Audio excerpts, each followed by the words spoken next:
বিশ্ব সভ্যতাকে তুড়ি মেরে মানুষ হত্যার উৎসবে মেতে উঠেছে ইসরায়েলি বাহিনী। মনে হচ্ছে তাদেরকে থামানোর কেউ নেই। পাখির মতো উড়ছে মানুষ, দেখলে মনে হবে হলিউডের কোনো সিনেমার শুটিং। মর্মান্তিক এই দৃশ্য নেতানিয়াহুর প্রশাসনের বর্বরতার। দ্বিতীয় দফায় যুদ্ধবিরতি কার্যকর না হওয়ার পর নতুন গতিতে গাজায় ভয়াবহ আগ্রাসন শুরু করেছে ইসরায়েল। বিমান হামলার তীব্রতায় ধোঁয়ার কুণ্ডুলির সঙ্গে এভাবেই শূন্যে উড়ে আবার মাটিতে পড়ে যাচ্ছে মানুষ। এদিকে আরেক ভিডিওতে দেখা গেছে উপত্যকায় জরুরি সেবা দেয়া চিকিৎসক সহ অন্তত 15 কর্মীকে হত্যা করেছে আইডিএফ।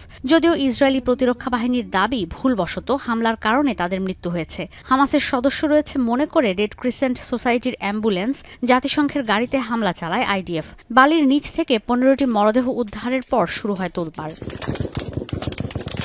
ইসরায়েলি বর্বরতায় গাজায় প্রতিদিনই বাড়ছে প্রাণহানি। খান ইউনিসে এক সাংবাদিক ও এক শিশু মারা গেছে আইডিএফের হামলায়। হামলা হয়েছে একটি মসজিদেও। নিরাপত্তা করিডোরের নামে উপত্যকায় নতুন করে সেনা মোতায়েন করেছে ইসরায়েল। নেতানিয়াহু ঘোষণা দিয়েছেন উপত্যকার বড় এলাকা দখল করে নিরাপদ জোন হিসেবে ঘোষণা করা হবে।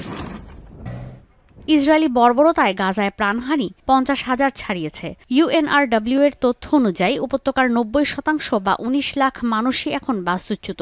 এর মধ্যে মাত্র 2 সপ্তাহে বাস্তুচ্যুত হয়েছে প্রায় 3 লাখ মানুষ। ইউএনআরডব্লিউ এর তথ্য অনুযায়ী উপত্যকার 90% বা 19 লাখ মানুষই এখন বাস্তুচ্যুত। এর মধ্যে মাত্র 2 সপ্তাহে বাস্তুচ্যুত হয়েছেন প্রায় 3 লাখ মানুষ। গাজায় গণহত্যা আর পশ্চিম তীরে ইসরায়েলের অবৈধ দখলদারিত্বের প্রতিবাদে সড়কে নেমে বিক্ষোভ করেছেন রামাল্লার সাধারণ ফিলিস্তিনিরা।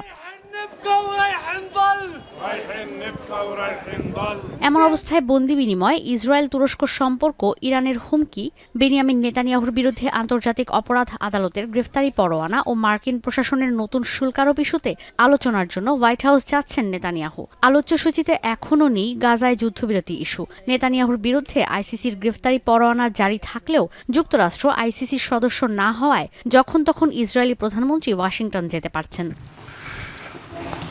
ঈশিতা ব্রহ্ম, এখন বিশ্ব। সানবিট সব দিবে সামাল। সানবিট ম্যাজিক প্রেস ডিশওয়াশিং এর মাথা ঘোরানো সলিউশন।